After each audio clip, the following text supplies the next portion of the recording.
Dear students, today we'll study about lesson 4 class 6 the donkey and the dog.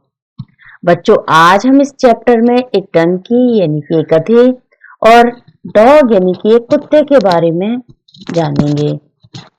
इस कहानी में एक washerman है और गधे को ये लगता है जैसे कि वॉशरमैन उसे इतना प्यार नहीं करता जितना कि कुत्ते को करता है, क्योंकि कुत्ता घर के अंदर रहता है और गधा घर के बाहर। तो उसकी इस गलतफहमी को गधा वॉशरमैन कैसे दूर करता है, तो जानने के लिए वीडियो को आप देखिए अंत तक। तो चलिए शुरू करते हैं। A washerman had a donkey and a dog. एक धोबी के पास एक गधा था और एक कुत्ता था। वॉशरमैन मीन्स धोबी। एवरी मॉर्निंग, प्रत्येक सुबह, he used to go to the river to wash cloth. Wash means धोना, क्लॉथ मीन्स कपड़े।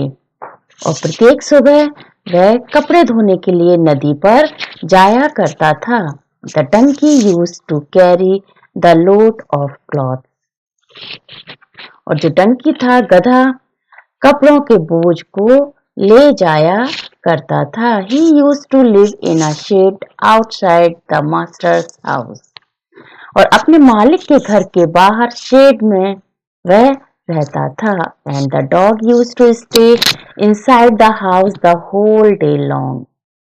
और पूरे दिन कुत्ता घर के अंदर रहता था।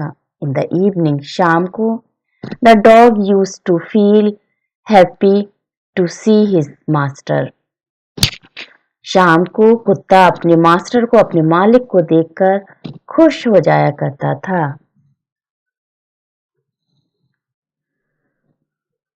He used to lick his master and jump on him. वह अपने मास्टर को चाटता था और उनके ऊपर जंप लगाता था, यानी कि कूदता था।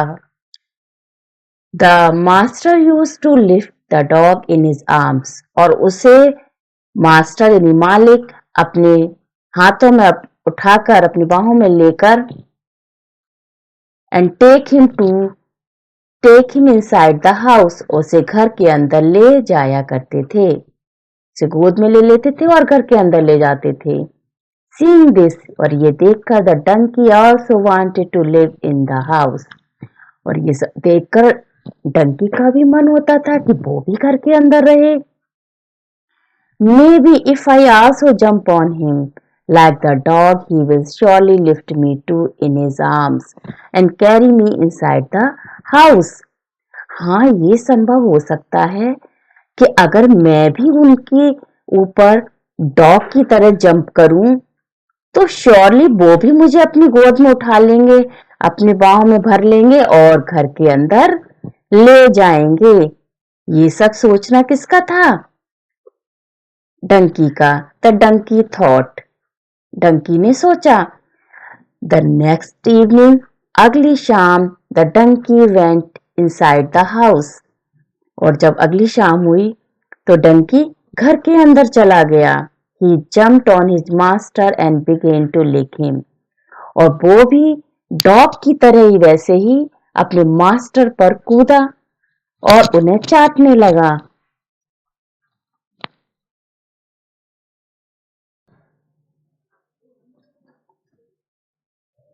The master did not lift the donkey. और मालिक ने डंकी को नहीं उठाया। He took him to the shed. वो उसे शेड की तरफ ले गया। Patting the donkey. डंकी की पीठ थपथपाते हुए The master said to him. Master ने यानी मालिक ने उससे कहा, You are not like the dog. तुम कुत्ते की तरह नहीं हो। You are much bigger. तुम उससे कहीं अधिक बड़े हो। So you cannot come inside the house. और मालिक समझ गया था कि इसका मन भी कुत्ते की तरह ही घर के अंदर रहने का हो रहा है। तो उसने उसे समझाया कि तुम उससे बड़े हो और तुम घर के अंदर नहीं आ सकते। द मास्टर फर्दर एडेड, और फिर उसने जोड़ते हुए बात को कहा, यू आर आल्सो हैवी, और तुम बहुत भारी भी हो, and so you must not jump on me, और तुम्हें कूदना नहीं चाहिए। I can lift the dog but I can not lift you, मैं कुत्ते को तो उठा सकता हूँ लेकिन मैं तुम्हें उठा नहीं सकता। But I love you as much as I love the dog, लेकिन मैं तुम्हें भी उतना ही प्यार करता हूँ जितना कि कुत्ते को करता हूँ। एज मच एज मीन्स जितना कि उतना। You must understand that you are different, और तुम्हें ये बात समझ जानी चाहिए कि तुम उससे भिन्न हो, अलग हो। You should not try to copy others as each one of us is unique. Unique means अद्वितीय, अलग। We should not try to copy others, हमें दूसरों की नकल नहीं करनी चाहिए, क्योंकि as each one of us, क्योंकि हम में से प्रत्येक इस यूनिक, सभी अपने आप में अनोखे हैं, अद्वितीय हैं, और कोई ना कोई विशेषता सभी में होती है। तो उसके मास्टर ने उसे कितने अच्छे से समझाया डंकी को कि उसे उसके साथ ऐसा बिहेव नहीं करना चाहिए, और वो उसे भी उतना ही प्यार करता है जितना कि डॉग को करता है।